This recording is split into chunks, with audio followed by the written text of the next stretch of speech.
5h51, o pessoal da rádio vai para um rápido intervalo, daqui a pouco esperamos vocês. E eu quero acrescentar uma outra situação, porque nesses vários pratos que o governo federal está tentando segurar, entra também a saúde pública. E em busca de equilíbrio fiscal, o governo federal, ele encaminhou uma proposta ao Congresso para reduzir o piso da saúde pública, né? O limite que ele tem de enviar ou gastar com a saúde pública. E ele conseguiu. Essa proposta foi aprovada, porque com o fim do teto de gastos não tinha o que fazer, ele precisou mexeu com a saúde. Essa situação ela foi criticada por uma série de outras autoridades, entre elas o próprio governador de Minas Gerais, Romeu Zema, que chamou de tragédia, porque ele diz que são as pessoas mais necessitadas que vão pagar a conta agora por conta de uma falta de vontade do governo federal em buscar o corte de gastos e ficar ajustando ou se bancando em medidas, por exemplo, que reduzam o investimento em saúde. Como é que vocês enxergam esse movimento que está sendo feito pelo governo em relação à saúde, mais especificamente, agora, principalmente depois de já ter um outro rombo em outro setor para administrar, Gustavo Segré? No 3 em 1, nós somos, algumas vezes, uma usina de ideias e propostas para o nosso querido Congresso Nacional. E aqui vai uma. Não precisa ser demagógica, mas tem a ver com que deu o exemplo dos políticos e os governantes para que o resto da população sinta que está sendo bem representada.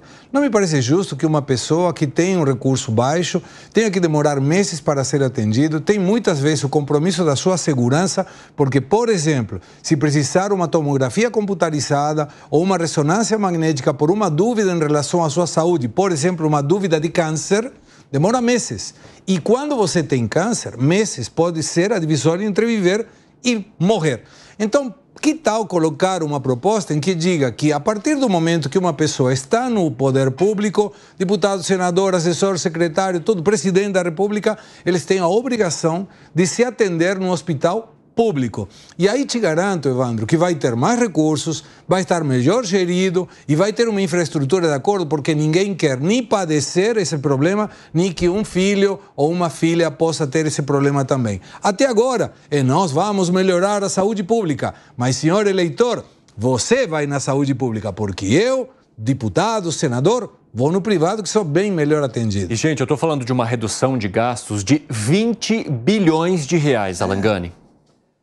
Pois é mais uma lambança. Por quê? Porque o governo lutou para a volta dos mínimos constitucionais de saúde e educação, que engessa o orçamento. Este é o ponto. Então, você gastar mais, por exemplo, com educação, não significa que você está gastando de uma maneira eficiente. Quando existiu o mínimo constitucional no passado, tinha escola que recebia verba, não tinha que fazer com o dinheiro, fazia quadra, lanchonete. Então, já começa aí. Aí cria um problema para ele mesmo e, ao invés de cortar o recurso numa outra área, que a gente sabe que tem muito desperdício, muitos privilégios na máquina pública, de onde que ele vai cortar? Justamente da saúde. Então, mostra a completa incompetência e lambança que fizeram em relação a essa questão. O pessoal da Rádio está de volta e nós estamos discutindo aqui o fato de o governo federal ter aprovado agora um projeto que foi de autoria dele para reduzir o piso da saúde na tentativa de fazer um ajuste das contas. Fala, Piperno. É um ajuste até o final do ano, né? Um ajuste que ele, a partir do momento da aprovação do arcabouço fiscal, enfim, falou do mínimo constitucional, isso então era elevado para um percentual maior, e o que o governo está fazendo agora, talvez até com muitos problemas de comunicação, porque ele deveria ter falado isso antes, é verdade, é retornar aquilo que era previsto antes do teto de gastos.